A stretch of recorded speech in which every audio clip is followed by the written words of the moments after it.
Hello and welcome to this episode of Phoenix Women Podcast, inspiring stories of women who have risen from the ashes, sharing how they've overcome difficulties and challenges in their lives and stepped fully into their fiery selves. Welcome to this episode of Phoenix Women.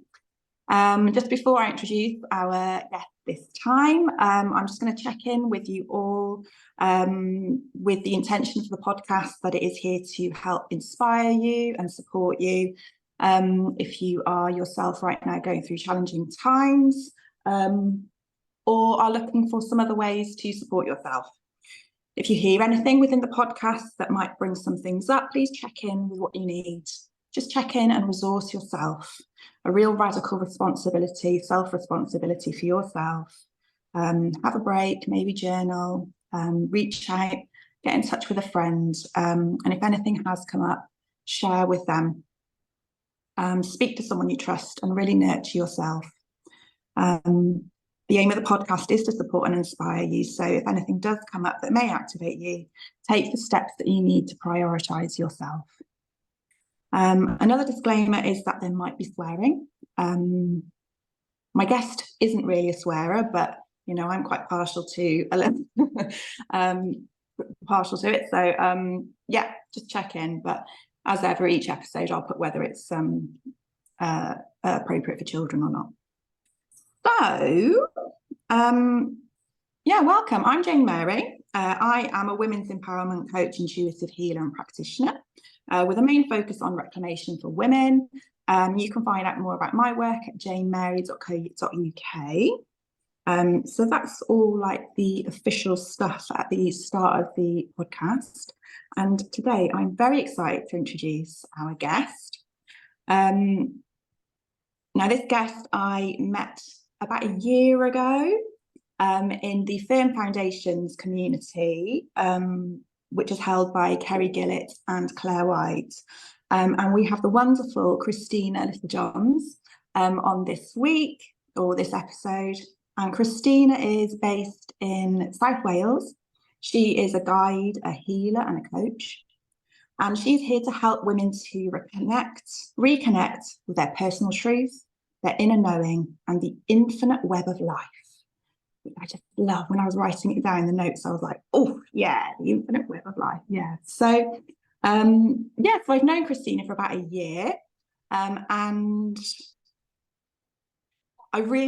we have like regular calls together, and I just love hearing Christina talk. She has such a connection, and she has such wisdom to share with the world. So I thought she would be such a great guest on Phoenix Women Podcast because she's got so much to share, and she's really done the work, which I think when you're working in this sector of healing and coaching, it's so important to do the work for yourself first. So Christina, welcome. It's so great to have you here. Thank you for joining us on the podcast. Thank you for having me. I'm excited to be here, and that introduction was just lovely. Thank you. We were just having a little catch up because this is recorded. We're recording this just in January, aren't we? So we're kind of like coming out of the little cocoon that we've been in over the winter. So we're just chatting a little bit then before we started recording about coming back. So it feels really nice to actually connect and record a podcast in this like real life stuff that we're in. Yeah. So how are you feeling today? How are you doing? Good. I have had a client session this morning. I've been for a lovely walk in the woods, and the sun is shining, which is just heaven after what has been a really long period of grey skies and so much rain. Yeah, I am feeling really good today. Thank you. Yeah, you're looking beautiful with that sunshine shining on the side of your face. Gorgeous. And it's so welcome, isn't it? Like you can't beat a bit of vitamin D, a bit of warmth. It's the warmth, isn't it? When you go outside, you can really feel it. You can feel it doing so much good. So we met, didn't we, on the coaching calls that we do with Kerry and Claire.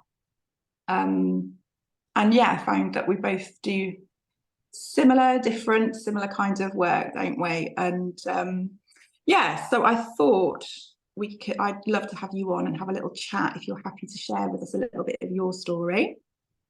Absolutely. So do you want to tell us a little bit about yourself, about your background and what you do, and anything that you feel like you'd like to share to start us off?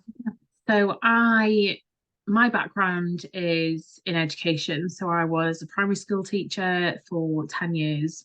Went straight from school to college to university, straight into a job, a full-time permanent job, which was really rare at that time.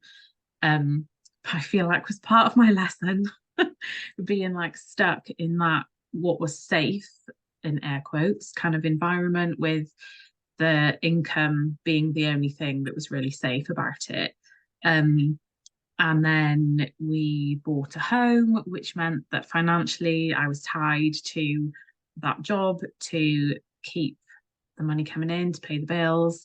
And then it was actually only half a term into that work, multiple things happened like hot on the heels of each other, which were like, you need to stop and reassess where you're at now.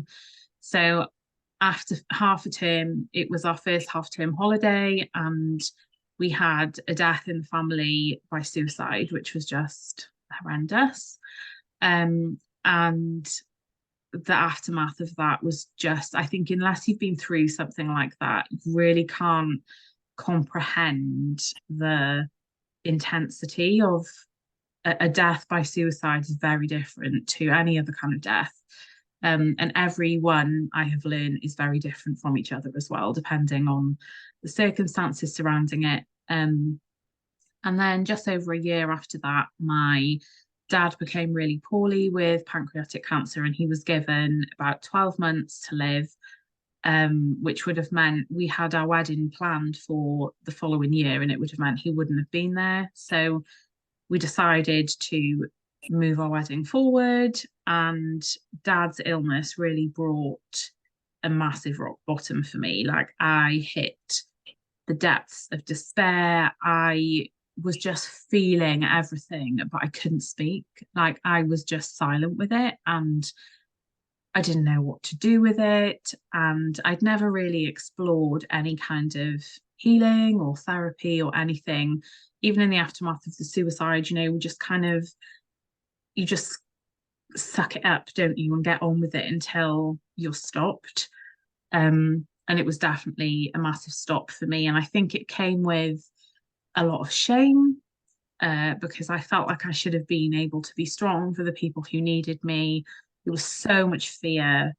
And actually, I blamed myself for everything that was happening. I felt like for every good thing that happened to me meant that something horrendous was going to happen to somebody I loved.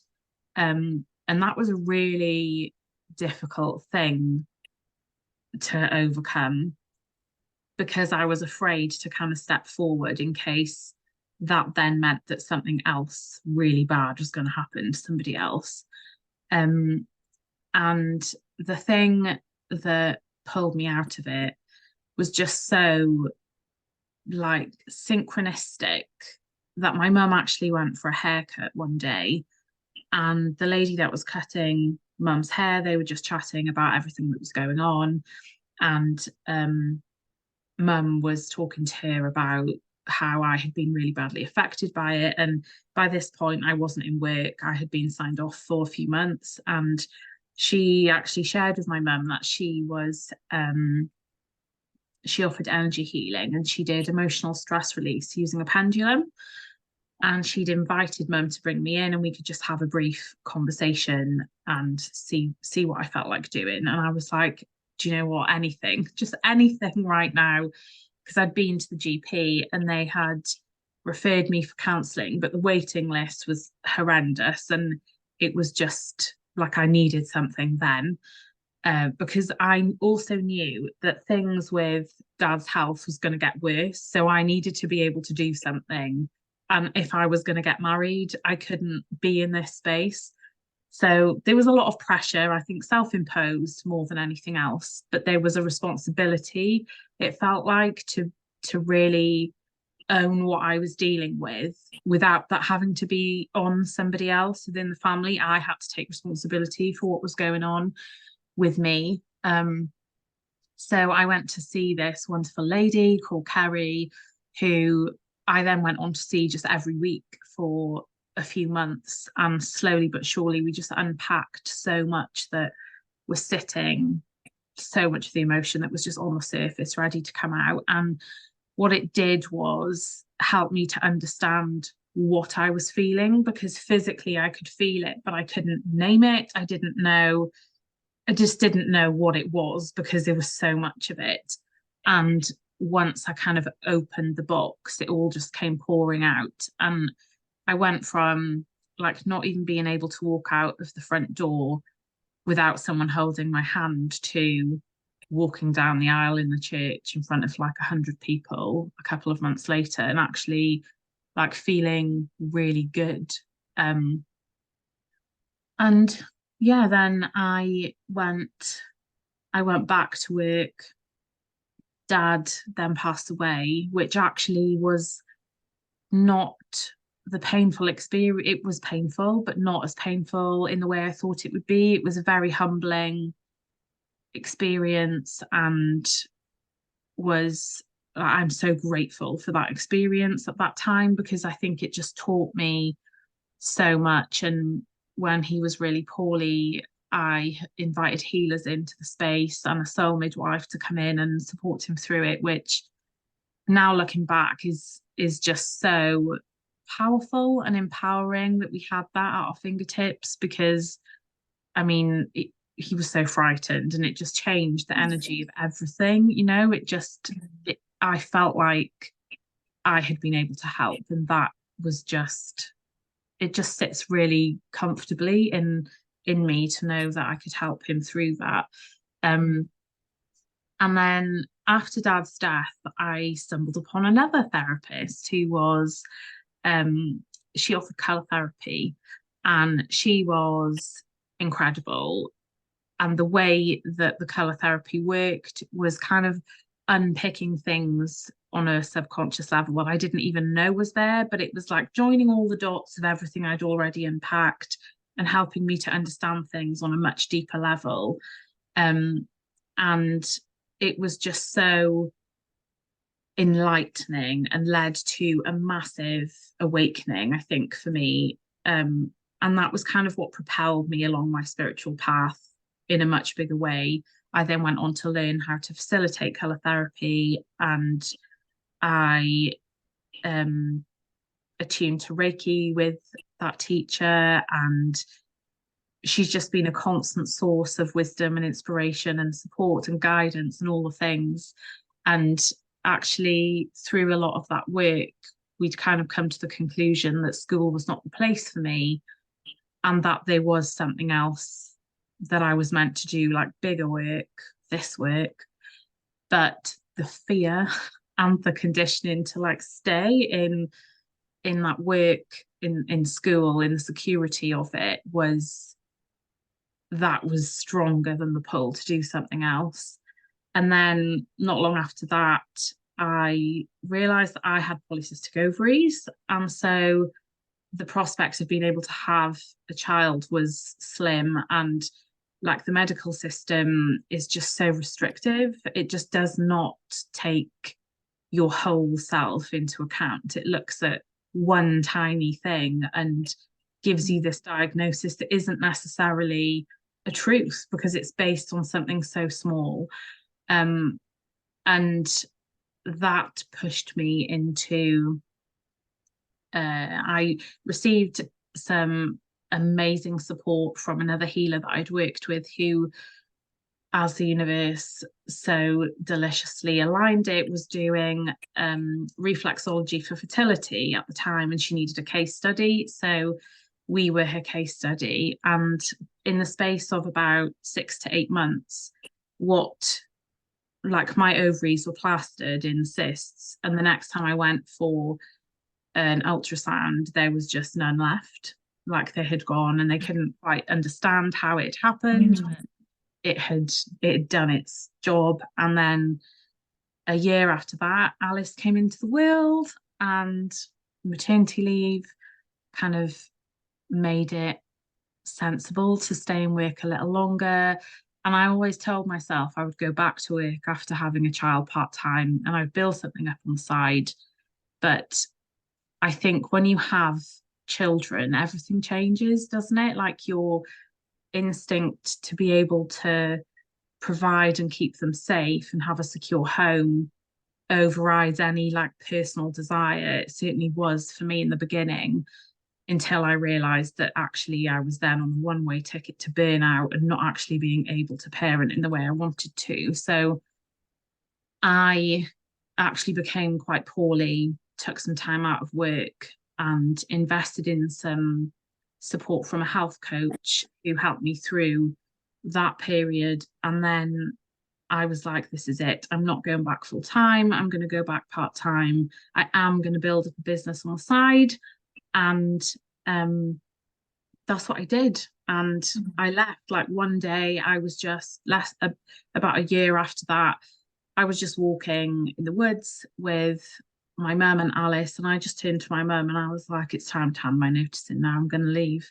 And she was like, yeah, do it. And I was like, well, there's no question. Like, how are you going to make this work? It was none of it. It was just do it. And then when I said the same to John, he was just like, do it. You've been wanting to do it for ages. Just do it. And I'm like, why are all these people not throwing up the obstacles that I have been throwing up for myself all this time? And so I did. I handed in my notice. Work were incredibly surprised because, you know, as much as it burnt me out, I was like so dedicated to my work and I loved what I did and I was good at it. And I was being pushed into leadership, which I didn't want to do, but it was a huge surprise to them that I was leaving, that they pulled me in and asked me, you know, like, was my mental health okay? And I was like, I'm in the best place that I have ever been since I started this job. And yeah, it's been an absolute joy kind of exploring and navigating this new path and just the people that I've met on the way, like yourself and Carrie and Claire and all the people, like the people that I'm surrounded by now are like weren't even in my life really a couple of years ago, you know, and it has changed everything for me to be surrounded by people who are like-minded, who are on a similar path, who really see me, because sometimes I think I don't see myself in the way that other people do, and I need to have that reflected back at me to kind of keep me grounded and keep me going and doing the work. And yeah, it's been a massive exercise in trust, and it's been uncomfortable, don't get me wrong, but there's been comfort in the discomfort and so much growth, so much unraveling, and then putting myself back together, and then unraveling, and then putting myself back together. And yeah, it's been a ride. And when I tell that story, I think, oh my God, I've been talking for ages now. But it is quite, it's I feel like each part of my story has relevance into like how it's all unfolded. I think it demonstrates how all of those things that those things that happen in life that we could make them mean that we are a victim of like the world's against us, actually they get to be the food for change and the like inspiration to grow and to kind of evolve. And we have a choice, and I think that's the most empowering thing that I've realized, is that I have a choice in everything how to move forward. And yeah, trusting that everything that's happening, whatever it is for a reason, and it's medicine. It is medicine. Yeah. Wow. I feel like I need to take a breath. That's yeah. Thank you, Christina. You know, I've had to make notes because just to unpack it all, there's just so much there. Yeah, I'm really sorry to hear of your losses within your family, of two really different experiences. Yeah, funny. It's like, yeah, I feel like at the moment we need a pause. Mm. I spoke to someone about this podcast, a few people actually, and I don't edit these podcasts. I just record them because there's a temptation that we all keep talking all the time. We don't have any pause. But there's a lot to unpick there. And to go through all of that, the unraveling that you've had to go through timelessly over and over again, is part of this process of life that we're not taught or told about. Yeah. And it can feel quite disheartening, and like that victim mode you just touched on then, that can fall in. I know I absolutely feel that sometimes, when you feel like you have to go through, oh, I got to go through this again. Like, have I not learned? What lesson haven't I learned here, kind of thing. I loved hearing what talking about your dad and how you surrounded him, with so much support and love, as he was kind of coming to the end of his life. That must have been such a gift to be able to, even at such a sacred time of his life, but such a heart-wrenching kind of time for you to all go through. What a gift you are and have been for all of your family to go through that, really. I don't know, with going through that time, like, what support was there to go through, with your previous bereavement and with what you went through with your dad? Like, personally, I don't think people, death is quite a big topic, in that we're quite petrified of talking about it. But it's a fact of life. It's no one gets out alive, do they? So how can we create death in a really compassionate and comfortable way for us to talk about? Do you have anything to share on your experience there? It's really interesting, isn't it? Because I think that, like, some deaths are coming, and you can prepare and have the conversations and say all the things that you want to say and put all the plans in place. And then there are others which just happen like that, and you have no warning. Yeah. For those sudden deaths, I don't think anything can prepare you for that. I think that is a whole different kettle of fish. But for, like, with Dad's illness and the unraveling of that, for somebody who was very closed off emotionally and very, like, tough, as soon as and also somebody who liked to wallow in whatever was going on, once he became poorly and he knew what he was dealing with, there wasn't a moment of wallowing. He knew exactly what he wanted to do. He knew all of the things he wanted to get sorted. He knew exactly what he wanted for his funeral. He just paved the way. And it was almost like that last year that he had kind of unfolded in a way that allowed him to see through all of the things he wanted to see through.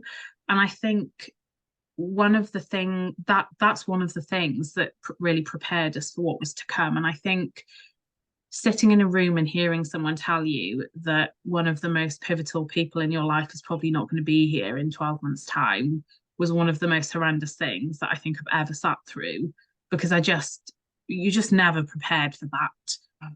But I think that gave us the gift of time, in that I was able to hit my rock bottom then, to come out of it, and to really be able to learn the tools that I knew that I needed to move through what was to come, to make the connections with the people that I knew would be able to. Well, I didn't make the connections thinking, oh, these people will be able to help when the time comes. It was more of a, like, when you seek healing for yourself, you come across these people, right? And you cross paths with them for a reason. And you may, even if you don't know it at the time.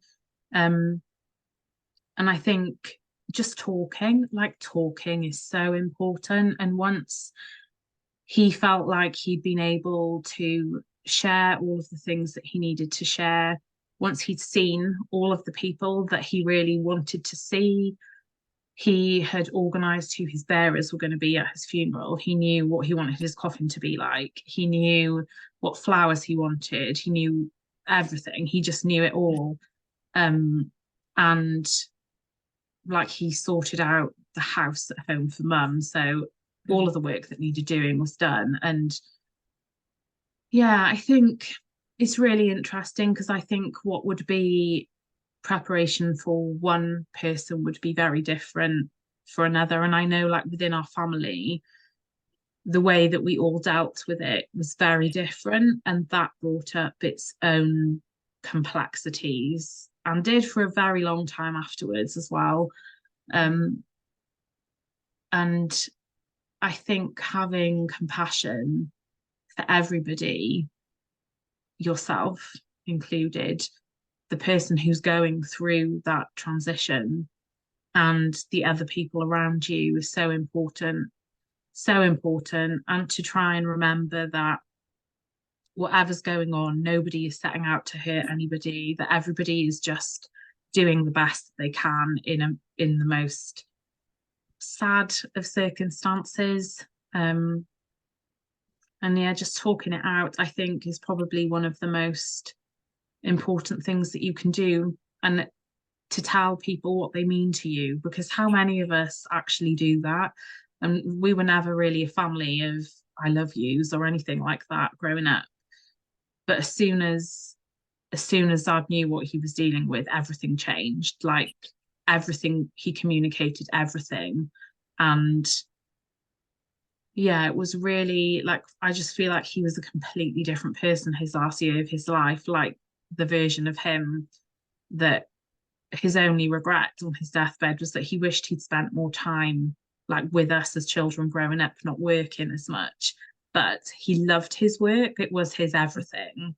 And so I completely understand why that was his, where he put his attention and his focus, because he was trying to do the right thing for us. But yeah, just having all of those conversations that where you might hold like unfinished business with somebody, talk to them about it, because you won't always be able to. So say the things and let them be heard too, however uncomfortable that might be, because it's not always. And I think it's compassion, isn't it, that you brought in, like that's the key, because there's no handbook on how to experience bereavement or any type of grief really, and we all experience it differently, and it's ugly. Yeah. Like you can't do grieving in a nice, pretty way. No.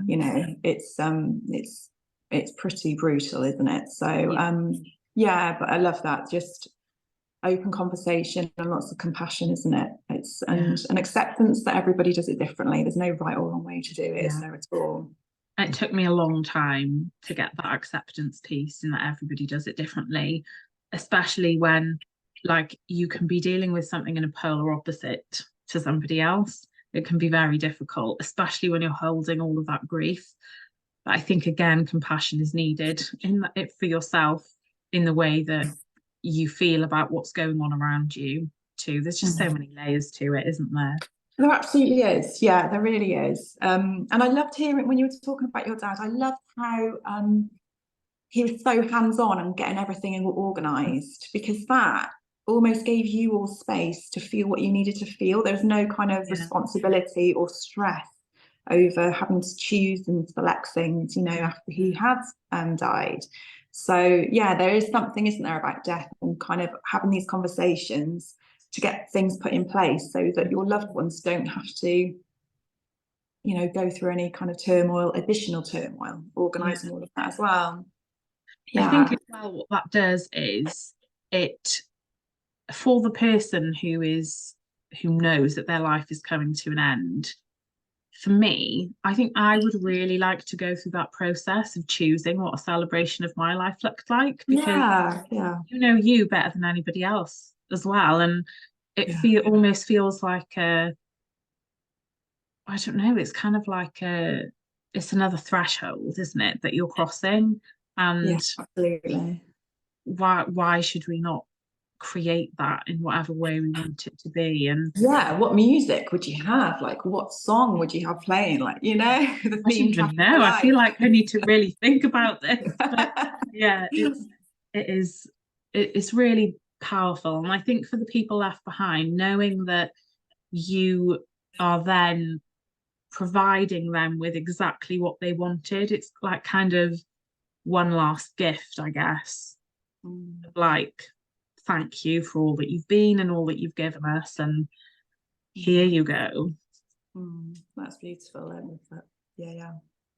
Um, as you were talking then, it kind of reminds me of when I had a loved one die, and who I was very close with, and it almost was a bit of an accelerator. It was like a catalyst into this work, actually. And you know, that's yeah. Did you feel like that was something that happened with you as well? Yeah, 100%. I think you can't go through something, well, you can because people do, but I think is very, once you start working with energy and you start going down the healing route, when you go through something that is a threshold for everybody to cross, right? Whether you're aware of it or not, it is.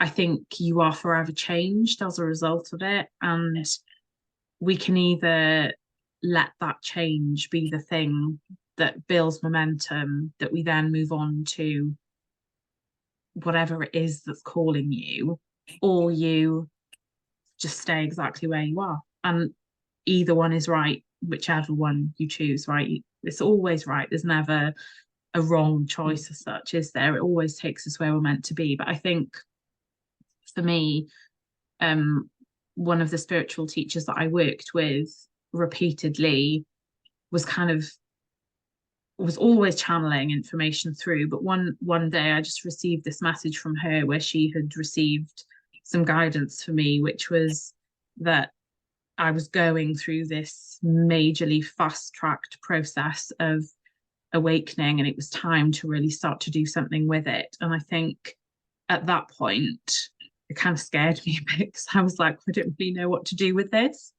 Yeah. Um, and when you've not lived a life with an awareness of all of that, and then in the space of like 18 months, 2 years, you have this awareness of a whole other world that's always been there, that is sometimes feels way more real than the actual life that you're in.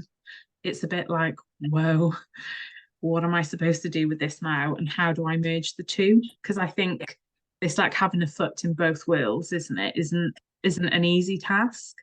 Um, and actually, I think for me, I had to take the steady route. It had to be slow over the years that followed to get into this space. I say slow, it wasn't really slow, but slower than perhaps what this guidance was asking it to be. Um, yeah, it's just meant that I'm more, I guess, more me, who I'm more of who I'm meant to be facilitating this work in the way that I do. And yeah, the timing of everything, really, I couldn't have asked for it all to have unfolded in a better way, because it's all just led me to the right people, to the right place at the right time. And yeah, but it's Amazing. definitely been a fast track. Yeah, yeah, yeah. No, it can feel really overwhelming when that happens. It's like, yeah. So Yeah. today, with where you're at today, what kind of things then support you? And particularly as you were going through, you know, the major shifts really quickly, what are your favorite things that you like turn to support yourself through it? Getting out in getting out in nature every day, if I can, is the thing that sustains me. It's the quickest way to support myself through things and to just be in it without needing to be there for a reason, or without needing to like watch the clock. Just being able to sit in that space or stand there and just observe what you're seeing and just be in your body, not in your mind. That is really important for me. Obviously, it's not always doable, especially when we've got children around and it's the holidays or whatever. So if I can't get out into nature, we've kind of built a bit of a not a routine, but there's a little unwritten rule where if I need my time, we can be in the same room. I can have my earphones in, Alice can have hers in, and we can be doing our own thing. Music is really powerful for me. Like multi-sensory is really important for me. So whether it's oils, incense, a candle, like all the things that make the space a really safe place for me to be sitting in, I can sit in that space with music in and just be, and that will feed me almost as well as nature will feed me. And to just sit and just listen to what's going on, what's in here. Journaling is really important for me as well. I feel like sometimes I read back what I've written and I'm like, whoa, who wrote that? Because it wasn't me. Because it just feels so wise, and like we all have that in us. My card decks are a really important part of my practice daily, definitely. And just smoke, like burning things, like whether it's sage, palo santo, incense, any of those things, that's a daily must. And I've got lots of energetic sprays and things which help. They change your state like this. And yeah, they're an important part. And just gentle movement, like whether it's a bit of yoga or like a kitchen disco, whatever it is. Yeah, they are the things that sustain me the most, for sure.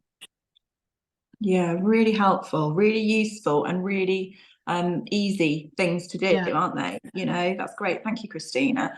What I really heard then was you gifting yourself with full presence, Yeah.